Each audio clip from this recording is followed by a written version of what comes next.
to that outcome. And then here we sit, and we remain Israel's only real friend.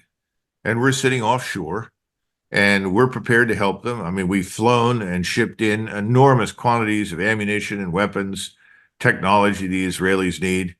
And we're saying, please, please try not to kill civilians. And the numbers of civilians keep dying in greater and greater numbers.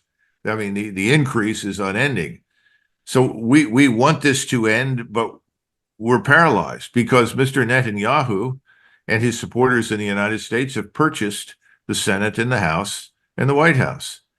And they have powerful backers, billionaires who have provided plenty of money for a long period of time to ensure that the United States will provide unconditional support to Israel. So what's going to happen here in the United States, I think, is that there's going to be a groundswell of people, mostly younger people, that are going to step up. It may end up looking like 69, 70, 71 in the United States during the Vietnam War, where people say, no more. We will not be a party to this.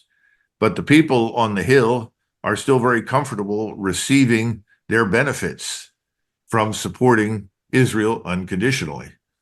So anybody who says, what happens next? Look at that puzzle now. If we attack the Houthis have made it clear they will destroy the oil refineries and the oil drilling platforms all over Saudi Arabia and the Emirates. And people say, oh, well, that can't be done. No, it can be done. These are all very vulnerable installations. You don't even need to destroy all of them. If you destroy a portion, you're going to make a huge dent in the economic stability of the West and potentially China. And the Saudis are the ones now, even though they have been blood enemies of the Houthis, saying, please, please, don't push the Houthis. We don't want this. We want to get on with Iran. We want to get on with the rest of the world. And if you push the Houthis, it could destabilize us. Yeah, it could very definitely destabilize Saudi Arabia. We don't know which match is going to be lit and tossed into the powder room where all the gunpowder is stored.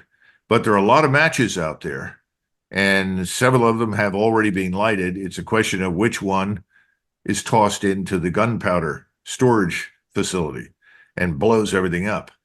I think it's coming.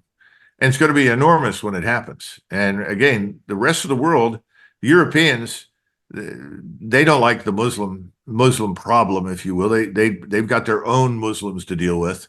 But at the same time, they're not ready to go commit for Israel because they're not going to support what Israel wants to do in Gaza. On the American side, we're paralyzed. We're not leading. We have no strategy. We have no sense of limitation. Again, what are the limits on American power? We continue to pretend that there are none. But I think we've already demonstrated the limits of American power in Ukraine. And we're going to see these limits emerge even more starkly in the Middle East. So anything is possible, Glenn, but I think it will take a few more months for this to come together and coalesce in a way that becomes extremely dangerous.